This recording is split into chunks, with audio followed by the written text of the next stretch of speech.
ಜ್ಞಾನಪೂರ್ಣ ಜಗಂಜ್ಯೋತಿ ನಿರ್ಮಲವಾದ ಮನವೇ ಕರ್ಪೂರದಾರತಿ.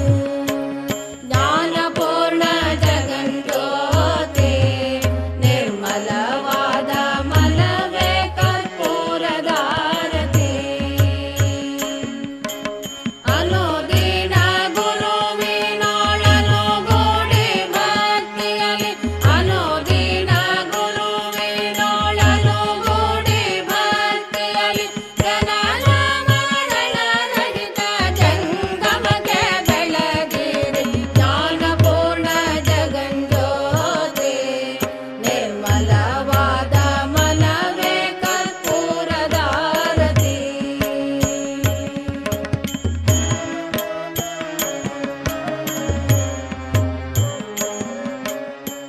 Humus activate ಬರ್ಕಳಿ.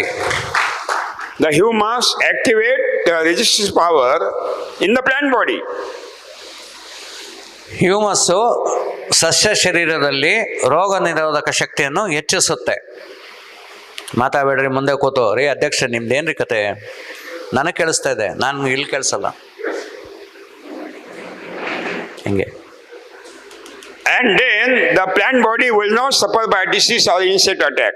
It ಯಾವಾಗ becomes ರೋಗ ನಿರೋಧಕ ಶಕ್ತಿ ಹೆಚ್ಚಾಗುತ್ತೆ, ಗಿಡಗಳು ರೋಗ ಮುಕ್ತವಾಗಿ ಯಾವುದೇ ಹಾನಿ ಇಲ್ಲದೇ ಬೆಳೆಯುತ್ತವೆ.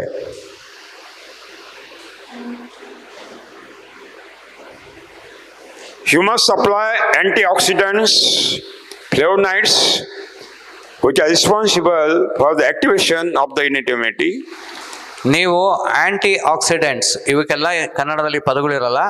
ಆಂಟಿ ಆಕ್ಸಿಡೆಂಟ್ಸ್ ಮತ್ತು ಫ್ಲೇವನಾಯ್ಡ್ಸ್ ಇವನ್ನ ನಾವು ಗಿಡಗಳಿಗೆ ಒದಗಿಸಬೇಕಾಗುತ್ತೆ. ಬರ್ಕೊಂಡಿರಿ, ನಾವು ಅದಕ್ಕೆ ಗ್ರೂಪಲ್ಲಿ ಅದಕ್ಕೆ ಕನ್ನಡ ಪರ್ಯಾಯವನ್ನು ಹುಡುಕ್ಬಿಟ್ಟು ನಾನು ಗ್ರೂಪಲ್ಲಿ ಹಾಕ್ತೀನಿ. ಸದ್ಯಕ್ಕಂತೂ ಕೇಳಬೇಡಿ. And humus is created only in Subhash Palegh Krishi. Humus is not created in chemical farming, Sahav Krishi. No, none of the agricultural technology is responsible for humus creation. ಸ್ನೇಹಿತರೆ, ತುಂಬ ಗಟ್ಟಿ ಮನಸ್ಸಲ್ಲಿ ಕೇಳಿ. ಹ್ಯೂಮಸ್ ಅನ್ನೋದು ಸುಭಾಷ್ ಪಾಳೇಕರ್ ಕೃಷಿಯಲ್ಲಿ ಮಾತ್ರ ತಯಾರಾಗಕ್ಕೆ ಸಾಧ್ಯ ಇರೋದು. ನೀವು ಯಾವುದೇ ಕಾರಣಕ್ಕೂ ರಾಸಾಯನಿಕ ಕೃಷಿ ಮತ್ತು ಸಾವಯವ ಕೃಷಿಯಲ್ಲಿ ಹ್ಯೂಮಸ್ಸು ತಯಾರಿಸೋಕ್ಕಾಗಲಿ ಸೃಷ್ಟಿ ಮಾಡೋಕ್ಕಾಗಲಿ ಸಾಧ್ಯನೇ ಇಲ್ಲ. ಇದನ್ನು ನಾನು ಕೂಡ ಘಂಟಾಘೋಷವಾಗಿ ಹೇಳ್ತೀನಿ. Okay.